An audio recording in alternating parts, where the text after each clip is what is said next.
So now let us begin with fullerenes, the third crystalline allotrope of carbon. Fullerenes जो है बच्चों वो बिल्कुल new class of like carbon allotropes की class में उनको इंक्लूड किया गया है और इनको सबसे पहले 1985 में जो है वो डिस्कवर किया गया था. ठीक है, और इसको जो डिस्कवर किया था that was discovered by Curl, Kroto and Smalley, और इनके साथ इनके कुछ एसोसिएट्स थे, इनके जो स्टूडेंट्स थे, 2 ग्रेजुएट्स थे, दे वर डूइंग ग्रेजुएशन. तो ये जो है पूरी की पूरी टीम थी, इन्होंने 1985 में इस क्लास ऑफ सब्सटेंसेस को डिस्कवर किया था, थर्ड एलोट्रॉप को डिस्कवर किया था. ठीक है. अच्छा, ये जो आपके फुलिरीन्स हैं, फुलिरीन्स में जो एक बड़ा पॉपुलर मॉलिक्यूल है वो है Buckminster fullerene, which is a C60 molecule. ठीक है, जिसमें 60 कार्बन के एटम्स एक दूसरे के साथ अटैच्ड हैं and it is also known as bucky ball.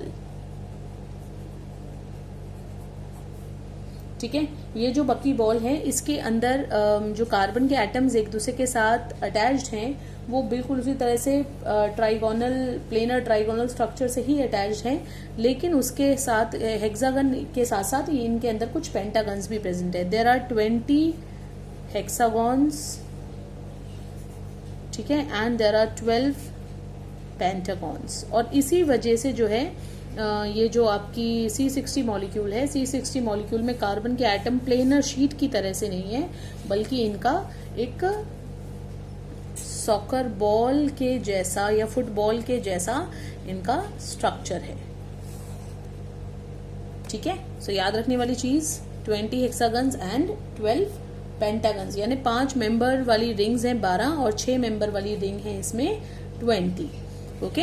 Another thing is कि जो कार्बन और कार्बन के एटम एक दूसरे के साथ अटैच्ड हैं, again they are having covalent bond, और कोवेलेंट बॉन्ड होने के साथ साथ हाइब्रिडाइजेशन कौन सी है? sp2 हाइब्रिडाइजेशन है. ठीक है. देन एक एटम 3 एटम के साथ उसी तरीके से अटैच्ड है, एक एटम फ्री घूम रहा है, और इसी वजह से जो है इसके इस तरह के स्ट्रक्चर की वजह से ही इसकी जो कुछ प्रॉपर्टीज हैं उनमें चेंजेस आएंगे. तो क्या क्या आएंगे वो मैं आपको बताऊंगी.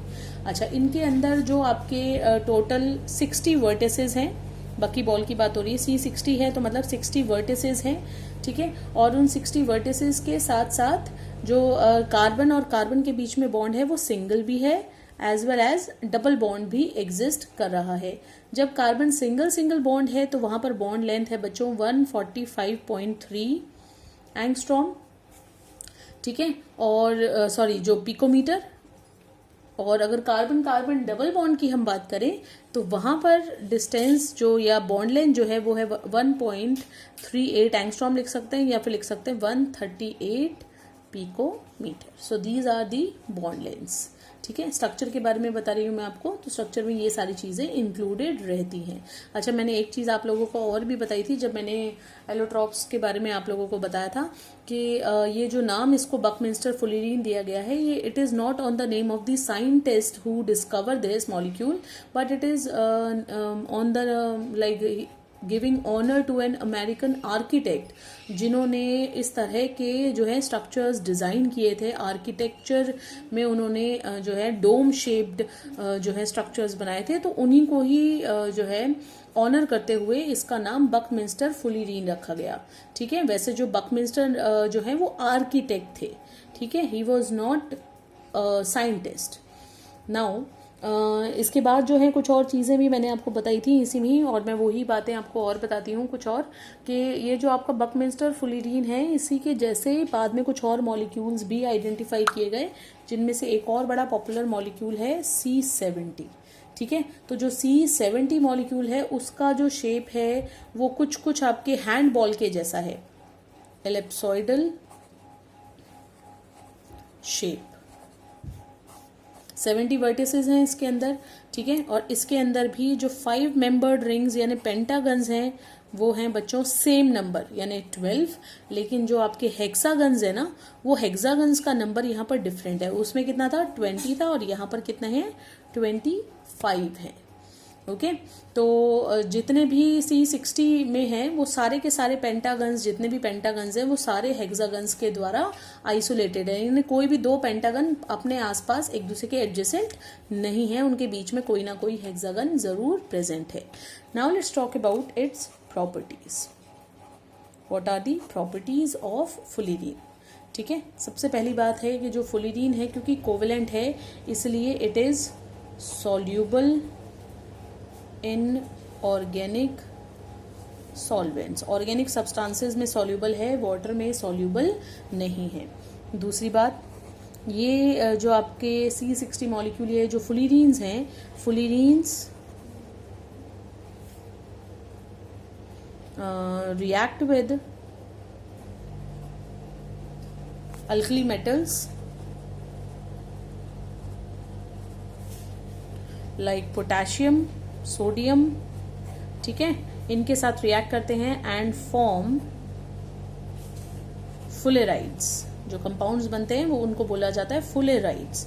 और ये जो फुलेराइड्स हैं आपके, they are having super conductivity, they behave like super conductor. Super conductivity इनके अंदर प्रेजेंट होती है। किनके अंदर, जो ये फुलेराइड्स बनते हैं इनके अंदर सुपर कंडक्टिविटी प्रेजेंट है।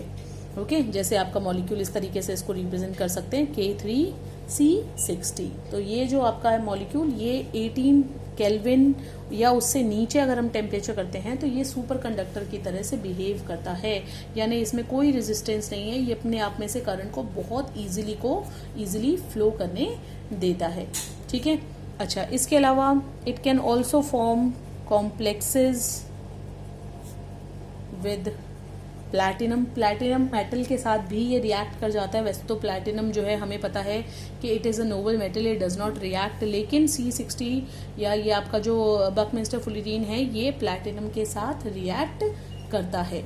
ओके, अच्छा, एक चीज़ और, ये जो आपका it reacts with osmium tetroxide also. ठीक है, और अपने डबल बॉन्ड्स को यूज करके, यानी क्योंकि मैंने आपको बताया ना कि इसके अंदर सिंगल और डबल बॉन्ड दोनों तरह के बॉन्ड प्रेजेंट हैं, तो अपने डबल बॉन्ड्स को यूज करके ये ऑस्मियम के साथ, OSO4 के साथ रिएक्शन शो करता है। ठीक है, C60 और कंपाउंड्स बनाता है जो है by using its double bond. अच्छा, एक चीज और, क्योंकि इसमें sp2 हाइब्रिडाइजेशन है, इसके इलेक्ट्रॉन डीलोकलाइज्ड हैं, so it is also good conductor of electricity. ठीक है, एंड ऑल्सो जैसे मैंने आपको बताया कि क्योंकि ये ऑर्गेनिक सॉल्वेंट में सॉल्यूबल है, तो ये जब ऑर्गेनिक सॉल्वेंट्स में डिसॉल्व इसको किया जाता है तो ये कलर्स भी शो करता है। ठीक है, on dissolving in benzene it gives purple colour. So these are some of the properties of fullerene everyone। C60 molecule की कुछ ये प्रॉपर्टीज थी। तो आप ग्रेफाइट और अगर आपको फुलिरीन में डिफरेंस करना है या बकमिंस्टर फुलिरीन में डिफरेंस करना है तो आप ये डिफरेंसेस नोट डाउन कर सकते हैं। ठीक है, क्या कि वहाँ पर तो स्ट्रेंथ की बात हुई थी, हार्डनेस की बात हुई थी, यहाँ पर ये जो बकमिंस्टर फुलिरीन है ना, ये भी बहुत हार्ड है। The buckminster fullerenes are very very hard molecules, hard molecules है, लेकिन आपका ग्रेफाइट कैसा है, सॉफ्ट है। ठीक है, उसमें जैसे प्रॉपर्टीज हैं किस चीज़ की, सेमीकंडक्टर की तरह से वो बिहेव करता है, ऐसे ही ये भी सेमीकंडक्टर की तरह से बिहेव करता है। गुड कंडक्टर की बजाय बल्कि सेमीकंडक्टर लिखना ज़्यादा बेटर होगा। It is a semiconductor of electricity. Then it can form complexes with osmium tetroxide as well because of the use of its double bond, लेकिन ऐसा ग्रेफाइट नहीं कर सकता। ये फुलिरीन जब सोडियम पोटेशियम के साथ रिएक्ट करते हैं तो क्या करते हैं, सुपर कंडक्टिविटी शो करने वाले फुलेराइड्स बनाते हैं, लेकिन ऐसे कोई कंपाउंड जो है ग्रेफाइट नहीं बनाता। ओके अच्छा, इसके अलावा ग्रेफाइट के अंदर स्ट्रक्चरली अगर देखा जाए तो ग्रेफाइट के अंदर सिर्फ और सिर्फ हेक्सागन रिंग्स थी, लेकिन इसके अंदर हेक्सागन पेंटागन दोनों प्रेजेंट है। वो प्लेनर शीट की तरह है और ये आपका सॉकर बॉल की तरह है। इसका 3 डायमेंशनल स्ट्रक्चर है। कैसा 3 डायमेंशनल है ये आपका स्फेरिकल इन स्ट्रक्चर है। ठीक है अच्छा, ग्रेफाइट जहां पर इंप्रेशंस जो है वो लीव करता है, वहां पे फुलिरीन इस तरह का कोई इम्पैक्ट पेपर के ऊपर नहीं रखता। तो ये थे कुछ प्रॉपर्टीज और डिफरेंसेस फुलिरीन्स की। अगर फुलिरीन्स के यूजेस के बारे में हम बात करें बच्चों, तो फुलिरीन्स के अंदर भी ल्यूब्रिकेटिंग प्रॉपर्टीज हैं, लेकिन इसका जो ल्यूब्रिकेटिंग प्रॉपर्टी है वो इसकी सॉफ्टनेस की वजह से नहीं है, बल्कि इसके रोलिंग इफेक्ट की वजह से है। बहुत सारी अगर बक्की बॉल्स होंगी, छोटी छोटी बॉल्स होंगी, तो वो जब इजीली रोल डाउन कर सकती हैं, तो रोलिंग फ्रिक्शन जो है वो कम होता है ना, आप सब जानते हो। तो ये अपने रोलिंग इफेक्ट की वजह से, अपने स्फेरिकल शेप की वजह से जो है इसका लुब्रिकेंट की तरह से यूज होता है। इसके अलावा इसका एक बहुत इंपॉर्टेंट यूज है सुपर कंडक्टर्स को बनाने के लिए, जो हम ऑलरेडी बात कर चुके हैं। इसके अलावा जो फुलिरीन्स हैं, they are having potential usage in drug delivery, यानी कि आगे जाके मेडिसिनल इंडस्ट्रीज में और कीमोथेरेपी वगैरह में फुलिरीन्स का जो है वो पोटेंशियल यूज हो सकता है। By the time we would be able to know कि क्या इस तरह की कोई डिस्कवरी सामने आई है कि नहीं आई। तो ये था आपका फुलिरीन के बारे में। और अब मैं डिस्कस करने वाली हूँ लास्ट जो एलोट्रॉप है, crystalline allotrope, last crystalline allotrope, and that is carbon nano tubes. तो जैसे मैंने आपको बताया था बच्चों, जो कार्बन नैनो ट्यूब्स हैं वो बेसिकली आपका ग्रेफीन की शीट्स यानी ग्रेफाइट वाली शीट्स ली हुई हैं। ग्रेफाइन वाली या ग्रेफाइट वाली जो शीट्स हैं उनको तो किया हुआ है रोल, ठीक है, रोल करके उनका तो बना दिया एक तरह का सिलेंडर, और इसके दोनों एंड्स को ब्लॉक कर दिया गया है बकमिंस्टर फुलिरीन के हाफ डोम से। तो इस तरीके की जो स्ट्रक्चर्स बनते हैं इन्हें कहा जाता है कार्बन नैनो ट्यूब्स। ठीक है, तो जो कार्बन नैनो ट्यूब्स हैं वो दोनों का मिश्रण है। 2 डायमेंशनल जो हेक्सागोनल रिंग्स हैं उनको जो है एक वायर की तरह से, एक सिलेंडर की तरह से लपेट दिया गया है, और उसके दोनों एंड्स के ऊपर कैप कर दिया गया है C60 मॉलिक्यूल को, half of the C60 molecule. ठीक है, जो कार्बन नैनो ट्यूब्स होती हैं बच्चों, ये बहुत ही ज्यादा हार्ड है, वेरी हार्ड, एक्सेप्शनली हार्ड होती हैं, और स्टील से लगभग 100 गुना ज्यादा हार्ड हैं। Then they are good conductor of electricity, so electrically conductors they are fine। और जो कार्बन नैनो ट्यूब्स हैं उनको जो हम यूज करते हैं, क्योंकि जो कार्बन नैनो ट्यूब्स हैं वो बनी उन्हीं दोनों से हैं, तो इसकी जो हाइब्रिडाइजेशन है बच्चों वो दोनों में सेम है, sp2। शायद मैंने यहाँ पर आपको हाइब्रिडाइजेशन कहीं मेंशन की थी, अगर नहीं की है तो मैं ये मेंशन कर रखी है मैंने ऑलरेडी, sp2 हाइब्रिडाइजेशन है फुलिरीन की भी। तो जो आपका, क्योंकि इन दोनों से मिलकर बना है ग्रेफाइट और फुलिरीन से, तो इसकी भी कार्बन की हाइब्रिडाइजेशन कैसी है, sp2 है। ठीक है, अच्छा कुछ और चीजें मैं आपको इसके बारे में बताती हूँ, यूजेस के बारे में इसके बारे में बताना चाहती हूँ मैं आपको। जो यूजेस हैं कार्बन नैनो ट्यूब्स के, वो एक तो ये है कि ये जो है बहुत ही स्ट्रॉन्ग मटेरियल है, इसलिए इसे बहुत स्ट्रॉन्ग कंपोजिट मटेरियल वगैरह बनाए जाते हैं। ठीक है, जो आपके कार्स हैं और या ये जो ऑटोमोबाइल्स हैं, इनके फाइबर्स, जो फाइबर को यूज करके, मेटल की बजाय आजकल फाइबर यूज हो रहा है, प्लास्टिक यूज हो रहा है एक तरह का, तो वो प्लास्टिक जो है उसको स्ट्रेंथ प्रोवाइड करने के लिए इन कार्बन नैनो ट्यूब्स को यूज किया जाता है। इसके अलावा प्रॉब टिप्स वगैरह बनाई जाती हैं, डीएनए या प्रोटीन है या इस तरह की चीज़ों को आइसोलेट करने के लिए या उनको स्टडी करने के लिए, तो कार्बन नैनो ट्यूब्स को यूज़ किया जाता है। और जैसे मैंने बताया था कि फुलिरीन्स का यूज़ है कि उनका पोटेंशियल यूज़ है कि ड्रग डिलीवरी में उनको यूज़ किया जा सकता है, तो बिल्कुल कार्बन नैनो ट्यूब्स का भी इसी तरह का पोटेंशियल यूज़ है कि उनसे मॉलिक्यूलर साइज के कैप्सूल्स वगैरह बनाए जा सकते हैं, टेस्ट ट्यूब्स बनाई जा सकती हैं, और जिससे ड्रग डिलीवरी करना, दवाई को कम से कम और एग्जैक्ट जितना बॉडी को रिक्वायर्ड है उतनी मात्रा में पहुंचाने के लिए इनका सबका पोटेंशियल यूज है। अभी तक यूज तो नहीं हो पा रही है, लेकिन in the near future it would be like going to be used very सून।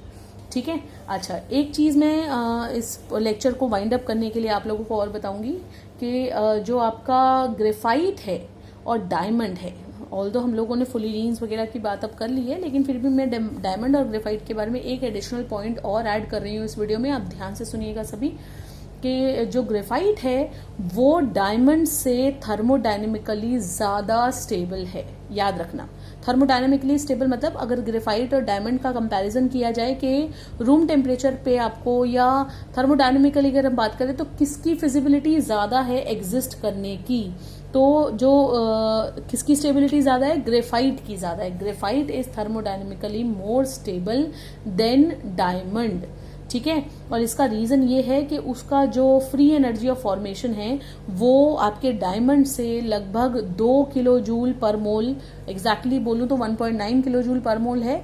तो 1.9 किलो जूल पर मोल जो है उतनी एनर्जी उसकी कम है, तो जल्दी कौन बनता है, ग्रेफाइट बनता है, ठीक है, at room temperature and atmospheric pressure.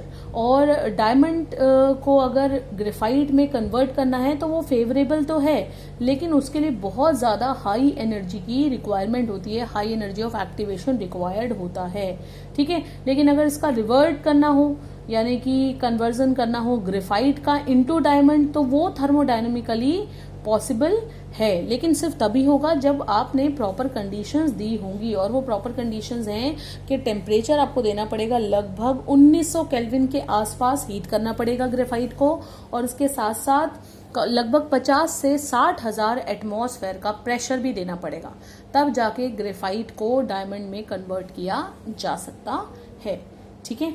और डायमंड को ग्रेफाइट में थर्मोडायनेमिकली कन्वर्ट हम नहीं कर सकते। क्यों नहीं कर सकते, ठीक है, क्यों नहीं कर सकते ये बताया मैंने आपको, क्योंकि इसके लिए बहुत ही ज़्यादा हाई एक्टिवेशन एनर्जी रिक्वायर्ड होगी।